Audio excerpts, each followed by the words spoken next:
And as you know, he was a great scholar, philosopher who served so many years in the gulags there in Russia. He said as he studied the world and tried to find a phrase that would explain where we are today, he said, I remember that phrase I heard as a boy. It's the best explanation yet. People have forgotten God. We learn from history or we repeat history.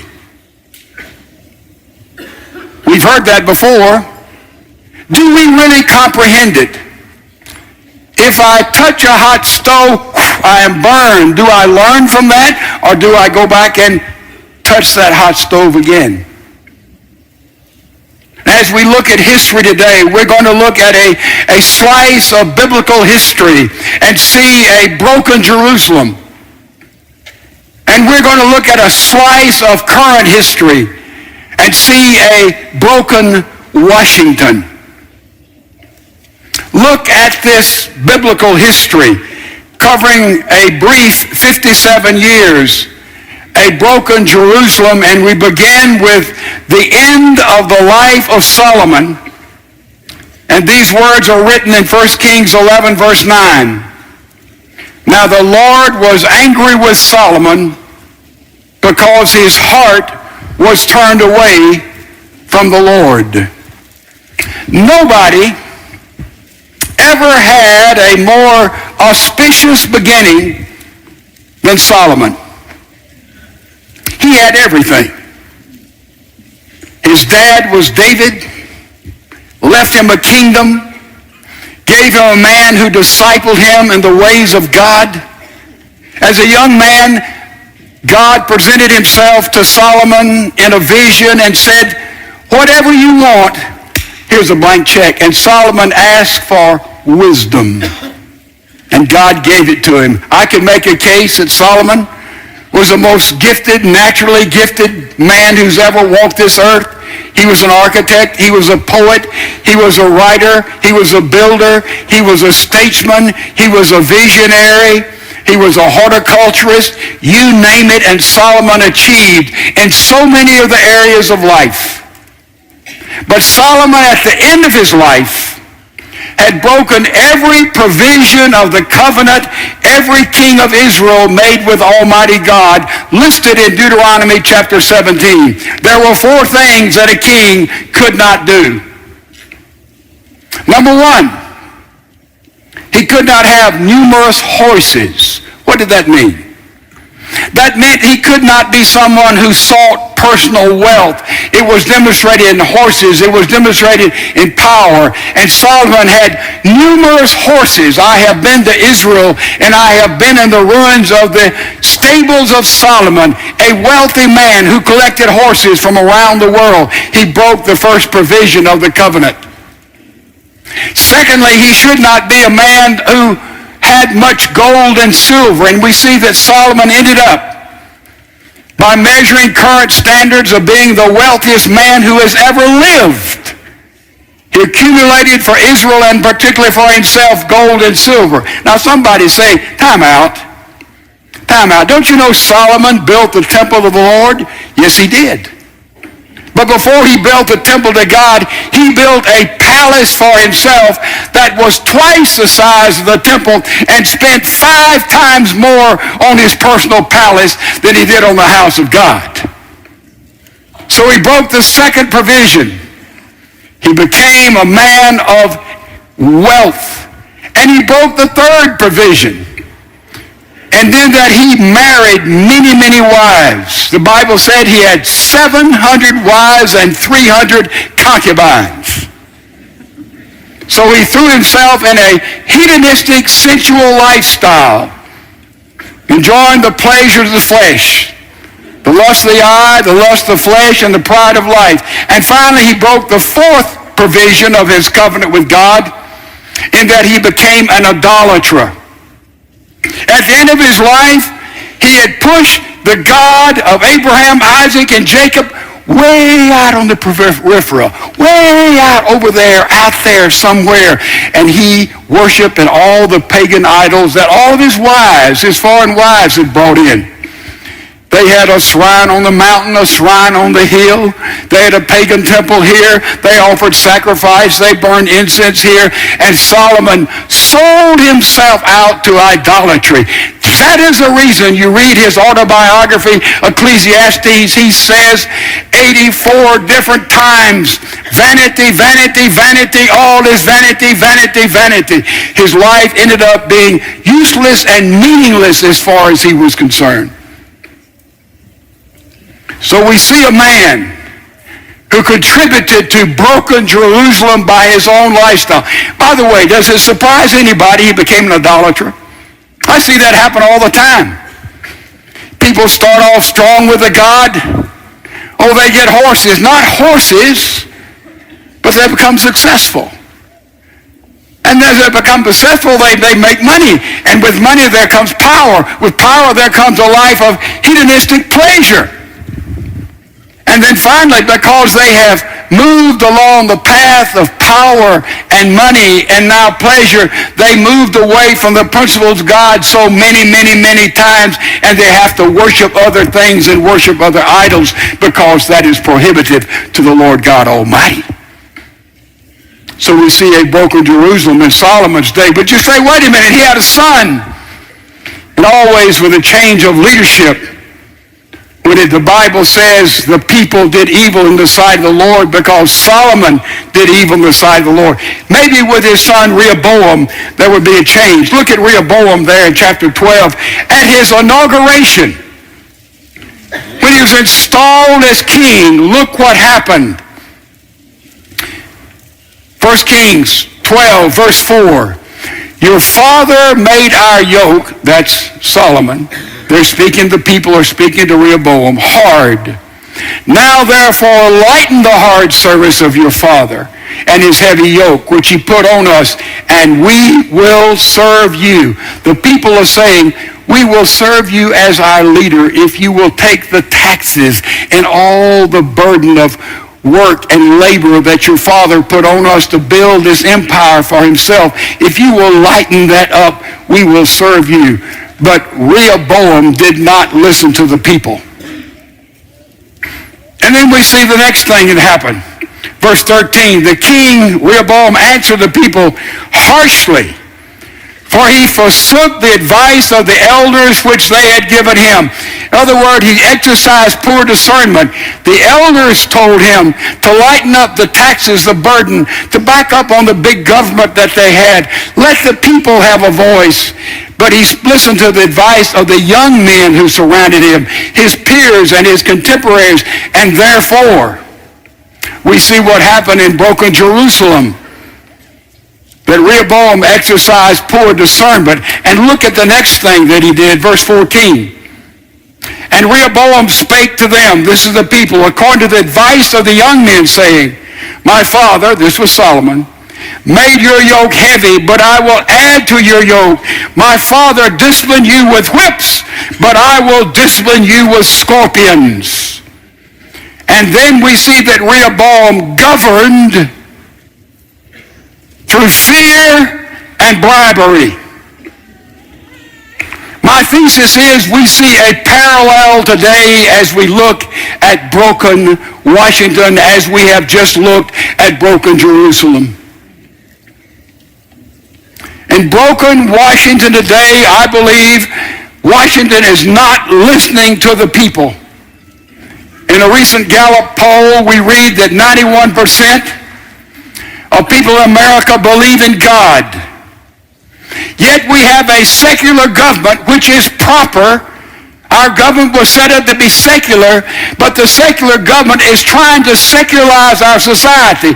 A secular government functions in a pluralistic society so that a God-fearing society can function.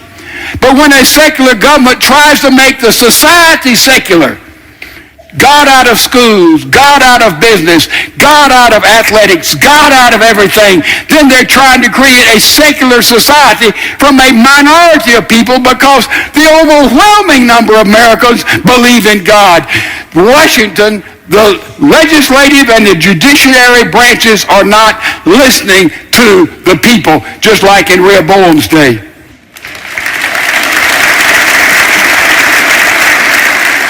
Pete Peterson, an economist, wrote something that was very, very wise. He said, if you tax people at 18% and you spend 18%, that's conservatism. If you tax people at 39% and spend 39%, that's liberalism. If you tax people at 39% and you spend 69%, that is lunacy and insanity. There's no category for that. And this is where we are today. My thesis: nobody in America can make money. Not now. Nobody can. You say, well, that's the craziest thing I've ever heard. Stay with me. Does anyone doubt that personal income taxes are going up? Anyone doubt that corporate taxes are going up? Anyone doubt that capital gain taxes are going up? Anyone doubt that VAT taxes are going up? Let me tell you something. Taxes are going astronomically up for everybody, every walk of life. And let me tell you something else. You'll have no businesses started in America. Anybody who would start a business today or expand a business today, I question their physical responsibility and their economic sanity. You just can't do it. Why? When you do all your due diligence to start a business today, you have to ask these questions. What is energy going to cost a year from now? Nobody knows. Ever heard of cap and trade? What's the availability of money a year from now? Nobody knows. Nobody knows. What's corporate taxes going to be a year from now? What is the health cost going to be a year from now? And you set to do the basic stuff you have to do to start a small business or a corporation or anything else, and the answers are out there in Never Never Land, because Washington has given us an economic climate that we don't know what in the world is going to happen next. And I'm saying we are in a tough climate, a tough moment in our history. But by the way, this has been going on for a long time. Did you know since 1996 to 2006, those 10 years there, that pork barrel spending has gone up over 1,000%? By the way, I understand a lot of people understand pork. Let me explain what that is. You hear that? I don't know what that is. Let me tell you what it is. Not tough. In 1879, they would ship meat in barrels, and it'd be filled with salt. And when they would undo those barrels, some of the shipping people would reach down in there and get a piece of salt pork and pull it out and cover the barrel back up, and that was a special morsel they would take out, piece of salted pork. And that came in the political vocabulary, and now it's a part of almost everything we do in Washington. Let me show you how that works. Let's just say, for example, that they had an idea to build a bridge from L.A. to Honolulu. That's a good project. Cost a couple of $zillion. That's no big deal. And let's say that I'm a representative from this area, and we want to build a giant lake out here in the middle of a park in the Katy area. So we're going to build this giant lake for $4 million, and they got this Brazilian dollar bill, and they say, look, if you'll vote for my bridge from L.A. to Honolulu, I'll give you that $4 million to build your lake there in Katy. And I'd say, oh, whoopee, I'll do it. What I put on that bill is pork. It is pork. And that's what's happening. Let me show you, by the way, the president said in his campaign that he would eliminate all pork from any bills that come out of the White House. He did. He only had 8,000 different pork things in the budget he presented just a few months ago. Only 8,000 of these little pork expenditures for specialized constituency, paying off, I guess, those who voted for it. By the way, this has been done through the years. Bush, all of them, Clinton, Nixon, go back. I mean, I'm not taking any prisoners. I'm apolitical. I'm mad at all of them because Washington is broken. Let me show you some of the pork that's come down recently. You'll love this. This is some of these added on. $1 million for the New York Woodstock Museum, proposed by Senator Hillary Clinton and Senator Charles Schumer. $192 million for U.S. territories, rum industries, rum imported from Puerto Rico and the U.S. Virgin Islands. $460,752 research for the produce new hops for beer. $107,000 to study the sex life of Japanese quail. Now they're spending with something good. $1.2 million to study the breeding habits of the woodchuck. $150,000 to study the Hatfield-McCoy feud. I'd have done that for $75,000 and tell them about that. $144,000 to see if pigeons follow human economic laws. $1 million to preserve a sewer in Trenton, New Jersey as a monument to somebody. $57,000 for gold embossed playing cards on Air Force Two. I'm glad Vice President Biden will have some good cards to play with. I think that's just wonderful there.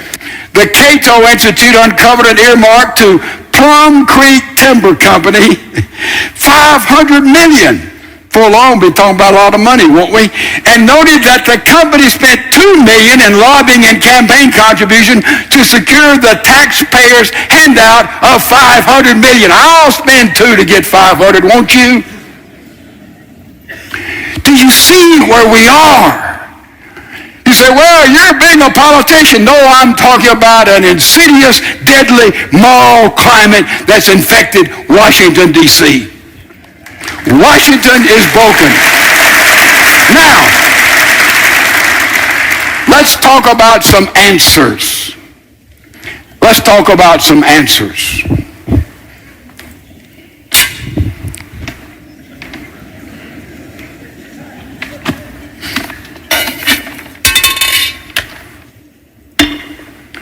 Federal government, state of Texas, we the people.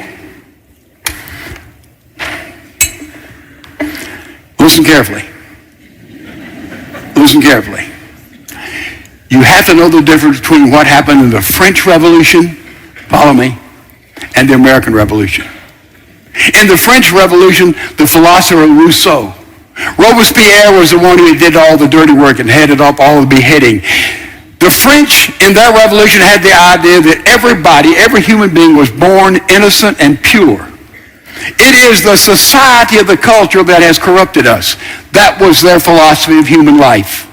And therefore, they wanted to build, beginning with a committee, a utopian society that would not corrupt the children as they were born. And they tried to build that utopian society, and the result was they got a dictator named Napoleon Bonaparte. The United States Revolution, our Constitution was drawn up by Christians and deists, and they had a different understanding of a human being. They had the idea we were all born sinners. Original sin. Original sin. Nobody had to teach you and me how to cheat or lie or be prideful or deceitful or to love. You know, I learned so. It was born. It was built in us, that bent towards sin. That's called the fall, the original sin. And therefore, our Constitution was drawn up not to create a utopian society, but from those Christians and deists with the idea that all have sinned, and therefore you have checks and balances in our government to allow for the sinfulness in human beings. That is the basic difference. That is the rock of our Constitution. And in the beginning, I can tell you that the power was vested in we the people. I'll spill some, I may go in politics. Is invested in we the people. That was where the power was. And I can tell you that when the Constitution was ratified, the state of Virginia, they did not ratify it until there was also a Bill of Rights. And the Constitution begins with we the people. And I just reread it this week and looked over it again to understand exactly. It's clear English. And the people and our founders were very careful that a little power was given to the states. And then the state was given a little power to the federal government.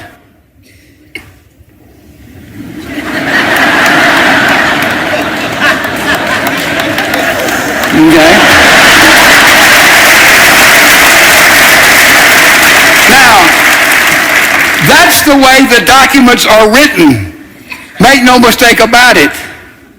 And it starts with "we the people," and the 10th Amendment in the original ends with "to the people." Jefferson said that's the perfect circle. We the people have the power. It's all about us. We give a little to the state gives a little to the federal government. And any powers that are mentioned, it goes back to the people, says the last words of the 10th Amendment.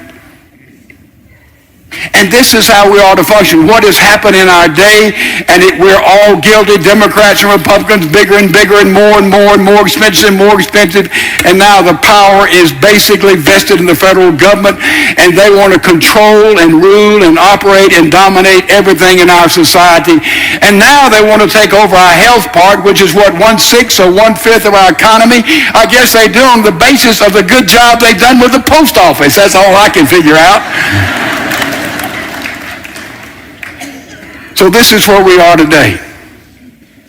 Now, what is part of the answer to this? Remember, the foundation of all of this is based on a biblical worldview. Remember the important questions. Who am I? We understand that from creation. Creation, who am I?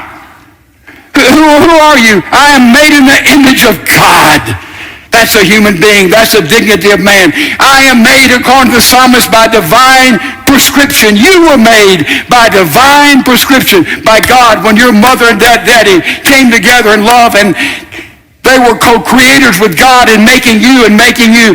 That is creation. That is where this world came from. That is basic truth. The creation. And then we look at what happened. There is the fall. There is original sin. And we have to have a question of, what's the source of evil? How do we get in this mess? That's the fall of man. The bent toward evil. The checks and balances we have in our government built on this. This is the subfloor. This is the foundation of it all. And finally, there's redemption. There's redemption. There's a way of forgiveness and salvation. You like to get out of the mess that we're in. So we see how this comes together.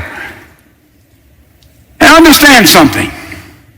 The operative verse for healing broken America and healing broken Washington is 2 Chronicles 7:14. Listen to it.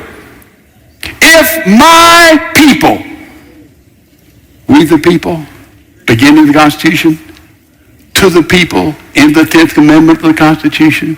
Now, if my people who are called by my name, how do we heal America?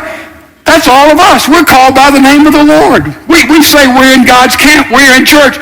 It's if my people, that's us. If my people who are called by my name, that's you and me, not them out there, over there, Republicans, Democrats, independent, this one and that one. We put all the blame. Oh, no. The way we lead to healing, if my people who are called by my name will do what? Humble themselves. The Republicans ran the presidency in both houses of Congress. Just a few years back, did you see an overabundance of humility then? Do you see any more humility today with the Democrats running it? I didn't see humility then. I don't see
disability today?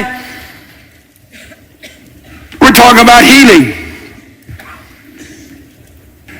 If my people who are called by my name humble themselves and pray and seek my face, what does that mean? To seek the will and the plan and the purpose of God. That's what it means to seek his face.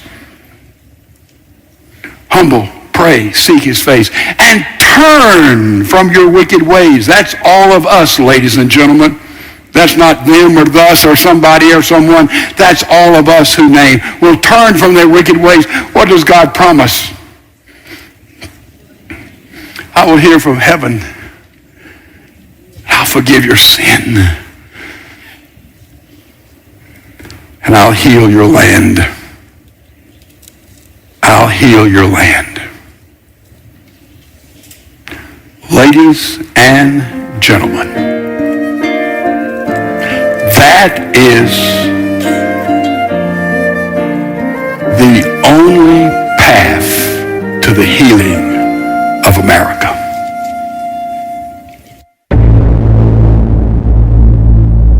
It was a rough ride on Wall Street here yesterday. The Dow Congress quickly signed off on a new stimulus bill. The bill is passed. According to a new poll, only 23% of Americans trust the government. Times more teens suffer from depression and Unemployment rate anxiety. topped 10% to a 26-year high.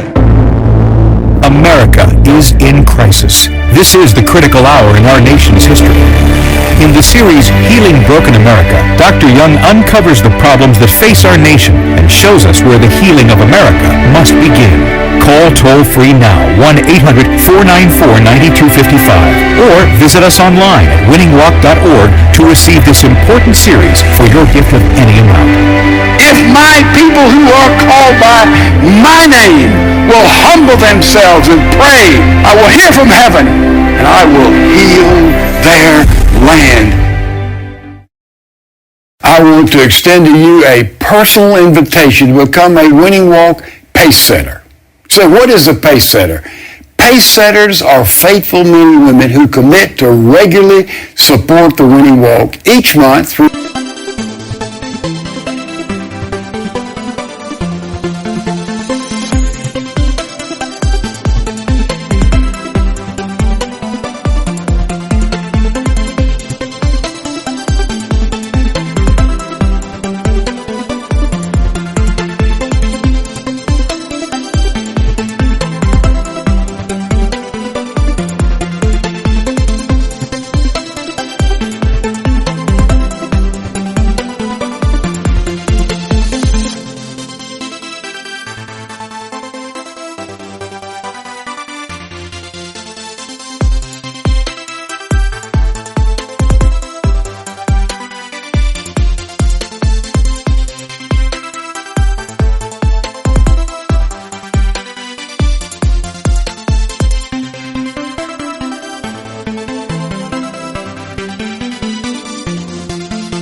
their prayers primarily and through your financial gifts as God leads, as God has enabled you. Now, let me tell you something. All the money given to the Winning Walk